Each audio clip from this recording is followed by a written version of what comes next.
Assalamualaikum warahmatullahi wabarakatuh. Selamat sore, salam sejahtera buat kita semua. Halo semuanya, kembali lagi di channel saya Marine Science.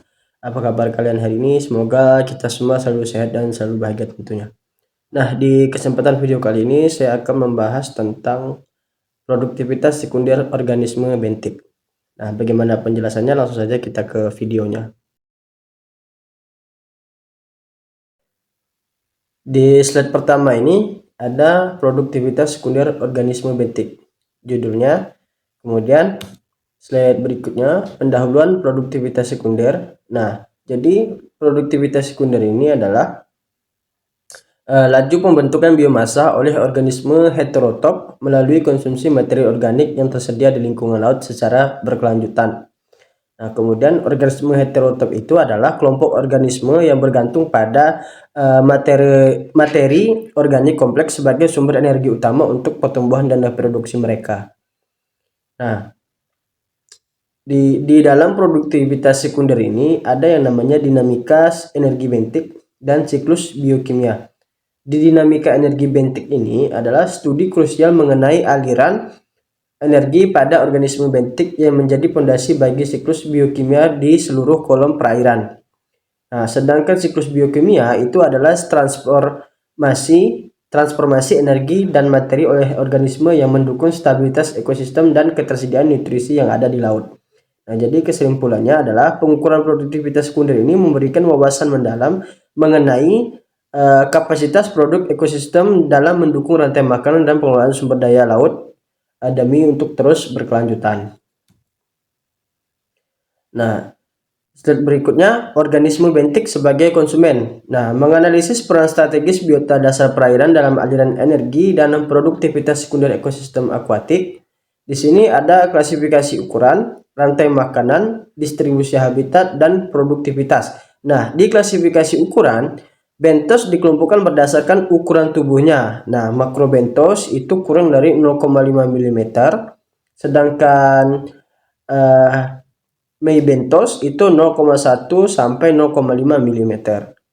Dan mikrobentos yang berukuran sangat kecil. Nah, klasifikasi ini menentukan peran mereka dalam struktur komunitas dasar atau biasa disebut dengan taksonomi ukuran. Nah, di rantai makanan, makrobentos dan mikrobentos atau meibentos ini berfungsi sebagai konsumer primer dan sekunder. Nah, mereka ini mentransfer energi dari detritus atau produsen bawah ke tingkat tropik yang lebih tinggi. Nah, sehingga ini dapat mendukung keberlangsungan ekosistem. Nah, dalam istilahnya ini biasa disebut dengan transfer energi. Nah, kemudian distribusi habitat. Nah, di distribusi habitat ini, jika kita lihat berdasarkan posisinya, organisme ini terbagi menjadi epifauna yang hidup di permukaan sedimen dan infauna yang hidup terkubur di dalam sedimen atau dasar perairan. Nah, ini mencerminkan adaptasi terhadap lingkungan atau biasa disebut dengan zonasi bentik. Nah, di produktivitas, sebagai konsumen, organisme bentik mengubah materi organik menjadi biomasa hewani. Nah, proses ini krusial bagi produktivitas sekunder yang menyediakan sumber pangan bagi ikan dan predator lainnya. Nah, ini biasa kita sebut dengan siklus nutrisi. Lanjut ke slide berikutnya. Nah, di sini konsep aliran energi laut, yakni perpindahan energi dari produsen primer, bentos, dan efisiensi ekologi dalam ekosistem laut. Yang pertama ada rantai makanan bentos, kemudian efisiensi ekologi, transfer energi, dan biomasa bentik. Nah, yang pertama ada efisiensi ekologi. Nah, ini menentukan jumlah energi yang terserap dalam setiap tingkat tropik, yang mana memastikan keberlangsungan transfer energi di dalam laut apakah itu ada atau tidak.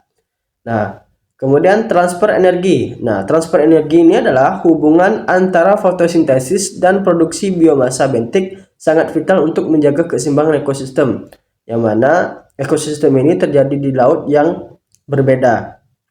Nah, contohnya ada pada rantai makanan bentos, yakni daur kehidupan biota laut, yang mana energi berpindah dari produsen primer menuju organisme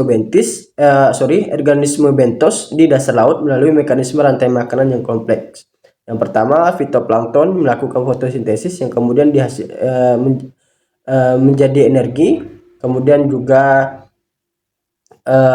menghasilkan oksigen. Nah, kemudian fitoplankton ini akan menjadi makanan dari zooplankton. Zooplankton akan menjadi makanan dari organisme yang berukuran sedang, kemudian dimakan oleh ikan kecil dan seterusnya. Kemudian ada biomasa bentik. Nah, biomasa bentik ini adalah proses fotosintesis di permukaan yang mana ini sangat krusial dalam mendukung pembentukan biomasa bentik yang melimpah di dasar samudera. Nah, kemudian komponen utama produktivitas ini di slide selanjutnya ini ada laju pertumbuhan, rekrutmen anggota, kemudian mortalitas biomasa dan stabilitas ekosistem. Kemudian ada juga dinamika energi bentik. Nah, yang pertama ada laju pertumbuhan. Nah, laju pertumbuhan ini adalah individu dalam populasi yang mana ini mencerminkan efisiensi asimilasi energi. Nah, hal ini merupakan dasar utama dalam akumulasi biomasa organisme dari waktu ke waktu. Nah, kemudian ada rekrutmen anggota. Apa itu rekrutmen anggota? Nah, jadi rekrutmen anggota ini adalah penambahan individu individu baru ke dalam komunitas melalui proses reproduksi. Nah, dan imigrasi yang mana ini sangat krusial untuk menjaga keberlangsungan populasi bentik di habitatnya. Kemudian ada dinamika energi bentik. Nah, dinamika energi bentik ini adalah interaksi antara pertumbuhan, rekrutmen, dan mortalitas menentukan aliran total energi sekunder dalam ekosistem bentik. Nah, yang mana ini didasari oleh produksi, transfer, dan siklus yang berkelanjutan atau biasa kita sebut dengan eksplorasi mekanisme. Nah, kemudian ada mortalitas biomasa. Nah, mortalitas biomasa ini adalah kehilangan biomasa akibat biomasa akibat predasi atau kematian alami, yang mana ini merupakan faktor penyeimbang dalam menghitung produktivitas sekunder bersih. Kemudian ada stabilitas ekosistem. Nah, di stabilitas ekosistem ini, keseimbangan ketiga komponen ini menjamin stabilitas fungsional komunitas bentik dan mendukung rantai makanan di lingkungan perairan secara global. Nah, di slide selanjutnya, faktor fisika yang mempengaruhi ada metabolisme dan suhu air, kemudian arus dan sedimentasi, kedalaman dan cahaya, struktur dan habitat dasar, dan terakhir adalah kesimpulan pengaruh faktor fisik tersebut. Nah, yang pertama ada metabolisme dan suhu air. Nah, suhu air ini secara signifikan memacu laju metabolisme dan pertumbuhan bentos yang berdampak langsung pada siklus energi dalam ekosistem perairan. Nah, sedangkan arus dan sedimentasi ini dinamika arus laut dan proses sedimentasi di dasar perairan berperan dalam membentuk struktur fisik habitat bagi berbagai organisme dasar. Kemudian ada kedalaman dan cahaya. Nah, kedalaman perairan serta tingkat penetrasi cahaya ini menjadi faktor pembatas utama bagi ketersediaan pakan alami bagi komunitas bentos. Nah, kedalaman dan cahaya ini sangat berpengaruh terhadap pertumbuhan fitoplankton, yang mana jika suatu perairan cahaya tidak bisa ditembus oleh perairan yang tidak bisa ditembus oleh cahaya, maka fitoplankton tidak akan bisa melakukan fotosintesis. Nah, apabila fitoplankton tidak bisa melakukan fotosintesis, maka tidak akan ada terjadinya suatu produktivitas di lokasi tersebut.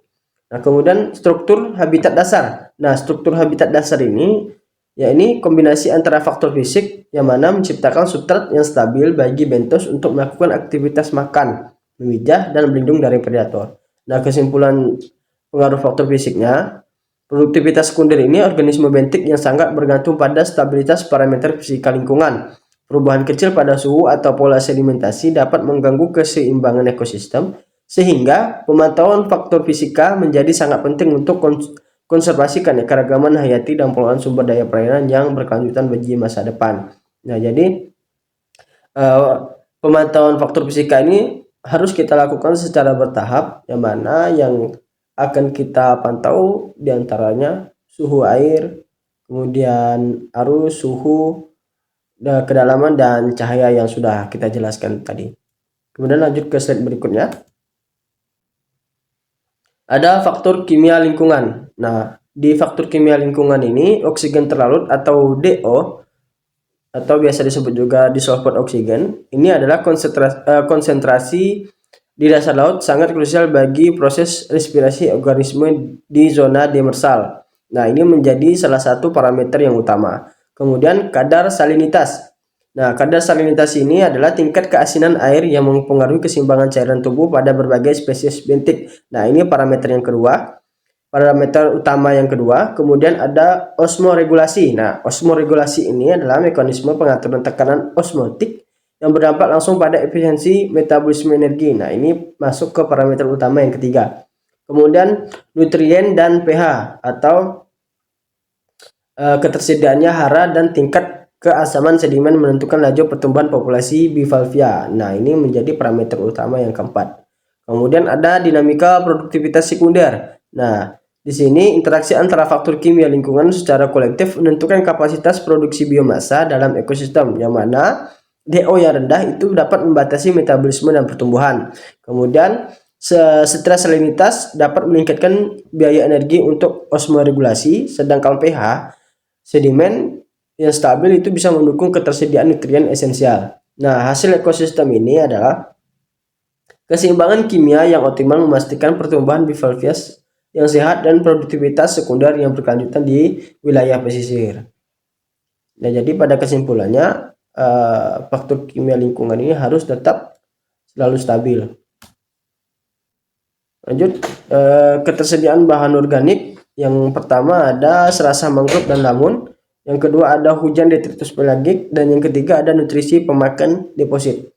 Nah, yang pertama ini serasa mangrove dan lamun. Serasa dari ekosistem mangrove dan padang lamun merupakan sumber energi utama yang menyediakan material organik esensial bagi jaring makanan di zona pesisir. Nah, yang kedua, hujan detritus pelagik, yakni partikel organik yang jatuh dari zona pelagik ke dasar perairan menjadi pasokan energi krusial bagi organisme dasar laut yang bergantung pada input material dari kolom air. Nah, ini biasa disebut juga transfer energi vertikal. Kemudian yang ketiga ada nutrisi pemakan deposit.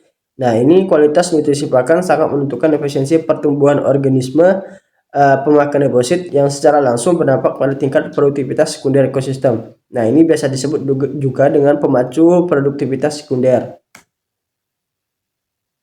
Nah, kemudian metode pengukuran biomasa. Nah, ini adalah prosedur standarisasi untuk estimasi produktivitas sekunder pada komunikasi organisme bentik. Yang pertama ada teknik sampel grab atau core. Teknik sampel grab dan core, ya ini pengambilan sampel dilakukan menggunakan teknik grab atau core untuk area sedimen tertentu guna memastikan representasi organisme dasar laut yang akurat. Kemudian analisis berat kering abu. Nah, di sini adalah analisis melibatkan perbandingan berat basah dengan berat kering abu atau as-free dry weight. Nah, ini untuk akurasi energi. Nah, estimasinya biomasa dihitung per satuan luas meter kubik atau meter persegi.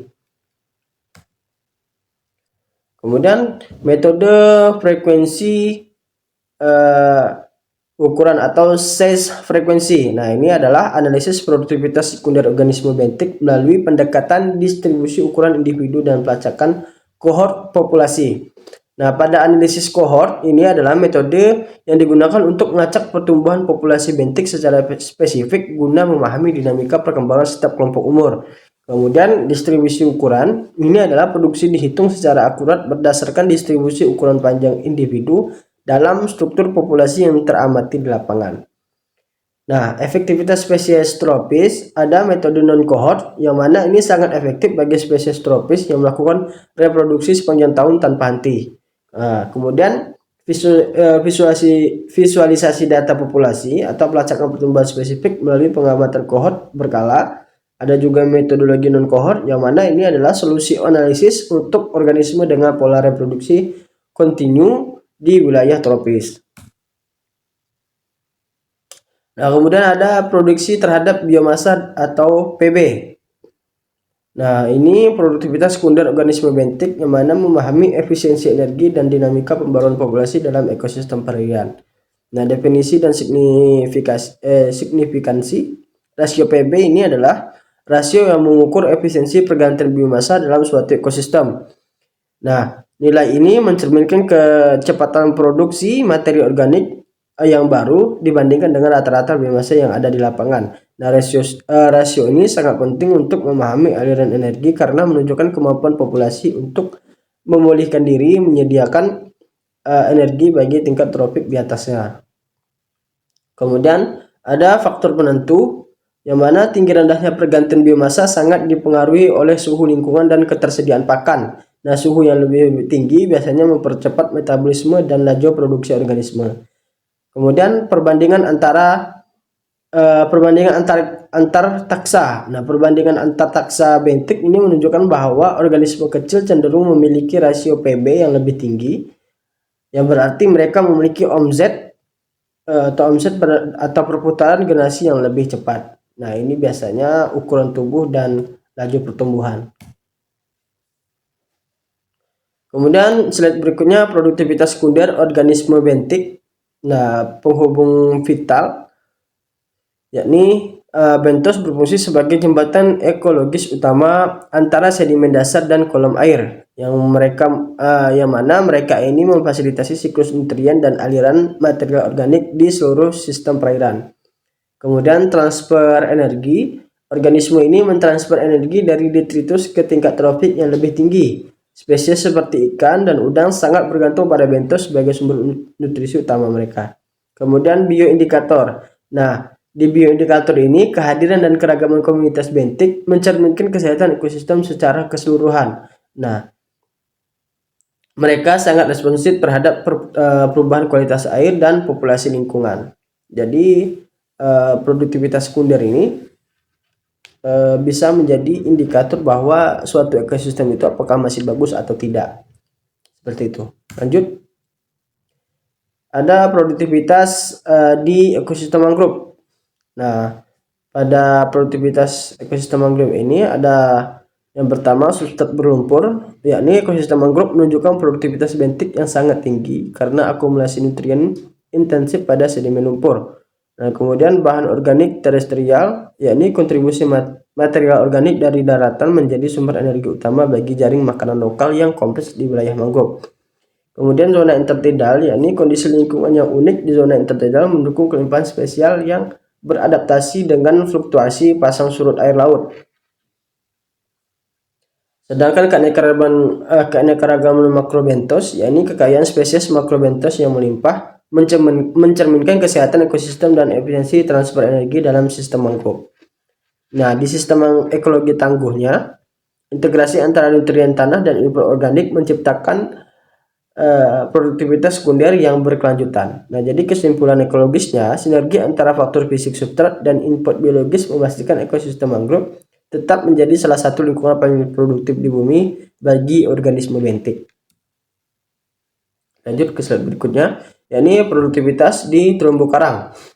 Nah, interaksi simbiosis ekosistem terumbu karang memiliki mekanisme unik, yang mana interaksi antara organisme bentik dengan simbiosis alga menciptakan fondasi bagi produktivitas primer yang sangat efisien di lingkungan laut. Nah, pergantian energi, yang mana di pergantian energi ini terdapat laju pergantian energi yang sangat tinggi di dalam ekosistem ini, yang mana proses metabolisme yang cepat memastikan bahwa energi didistribusikan secara efektif ke seluruh tingkat trofik yang ada. Nah, peran krustasia, yakni krustasia dan moluska bentik memainkan peran vital dalam transfer energi. Nah, mereka ini bertindak sebagai jembatan penting dalam rantai makanan, menghubungkan produsen primer dengan predator yang lebih besar atau biasa disebut dengan transfer nutrisi. Kemudian produktivitas sekunder. Nah, dinamika produktivitas sekunder dari organisme ini sangat krusial untuk memastikan keberlangsungan seluruh rantai makanan di terumbu karang, sehingga menjaga keseimbangan hayati di bawah laut, atau biasa disebut dengan istilah stabilitas ekosistem. Nah, ada dampak antropogenik. Nah, di slide selanjutnya ini analisis pengaruh aktivitas manusia terhadap produktivitas sekunder organisme bentik di ekosistem laut. Nah, yang pertama ada pencemaran limbah. Nah, pencemaran limbah ini secara signifikan menurunkan laju produksi, yang mana laju produksi organisme bentik akibat tingkat toksitas lingkungan yang ekstrim. Nah, jadi pencemaran limbah ini bisa sangat mempengaruhi laju produksi organisme, karena ini menjadi salah satu indikator mengapa laju pertumbuhan atau produksi organisme itu bisa berhenti, ya, karena bisa kita lihat di ekosistem tersebut mungkin kotor atau banyaknya limbah akibat dampak manusia. Nah, kemudian eksploitasi berlebihan. Di sini eksploitasi berlebih dan degradasi habitat menghancurkan struktur komunitas dasar laut yang berujung pada hilangnya keanekaragaman hayati. Nah, kemudian ada pemanasan global juga, yang mana dapat mengubah metabolisme organisme secara drastis memicu penurunan produktivitas sekunder secara sistemik di seluruh dunia. Kemudian ada struktur komunitas juga, yang mana di sini kerusakan habitat fisik mengganggu interaksi antara spesies sehingga menghambat potensi pertumbuhan fungsional organisme di dasar laut. Nah, ada aplikasi dalam manajemen pesisir. Ya, di sini ada kuota perikanan, kemudian kapasitas betik, monitoring lingkungan, dan stabilitas ekosistem. Dan yang terakhir itu ada monitoring efektif. Nah, pada kuota perikanan, pemanfaatan dan produktivitas sekunder sangat krusial dalam menentukan kuota perikanan, yang mana ini sustainable atau berkelanjutan untuk menjaga populasi agar tetap selalu stabil. Nah, kemudian kapasitas bentik ini restorasi habitat dilakukan secara presisi atau berkelanjutan dengan mempertimbangkan kapasitas dukung bentik agar ekosistem pulih secara optimal. Nah, jadi perlu juga kita lakukan restorasi, yang mana ini untuk menjaga kestabilan dari ekosistem yang sudah mulai rusak agar cepat pulih secara optimal. Nah, kemudian monitoring efektif. Di sini pengawasan kondisi lingkungan pesisir dilakukan melalui pemantauan laju produktivitas sekunder secara berkala dan sistematis. Nah, kemudian monitoring lingkungan, yang mana di sini integrasi dan produktivitas memungkinkan pengawasan lingkungan yang lebih efektif dan responsif terhadap perubahan ekosistem pesisir. Dan yang terakhir itu stabilitas ekosistem, yang mana manajemen berbasis produktivitas sekunder itu memastikan keseimbangan antara pemanfaatan ekonomi dan pelestarian fungsi ekologis wilayah pesisir. Nah, kesimpulan dan saran.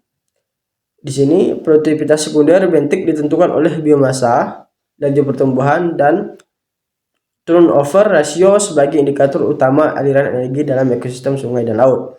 Kemudian integrasi data ekosistem, pentingnya menyatukan data biologi dengan parameter lingkungan. Ini berguna untuk memastikan pemulihan ekosistem laut yang efektif dan berkelanjutan bagi keanekaragaman hayati. Kemudian kolaborasi global, ini diperlukan kerjasama internasional dalam memantau kesehatan laut untuk menghadapi tantangan perubahan iklim yang berdampak pada organisme dasar perairan. Nah, salah satu contohnya itu pemanasan global yang sekarang sedang gencar dilakukan untuk mengatasi hal tersebut. Nah, kemudian rekomendasi utama di sini penelitian masa depan harus fokus pada pemantauan jangka panjang, yang mana ini disertakan pengembangan model prediksi untuk menjaga stabilitas fungsi ekologis organisme bentik. Nah, langkah strategis kelautan. Di sini keberlanjutan ekosistem sangat bergantung pada integrasi berbasis sains. Dengan memadukan analisis produktivitas sekunder dan perlindungan habitat, kita dapat menjamin keberlangsungan hidup spesies yang bergantung pada kesehatan lingkungan perairan secara menyeluruh. Nah, mungkin cukup sekian yang bisa saya sampaikan. Kurang lebihnya saya mohon maaf. Saya akhiri, wabillahi taufiq wal hidayah. Wassalamualaikum warahmatullahi wabarakatuh.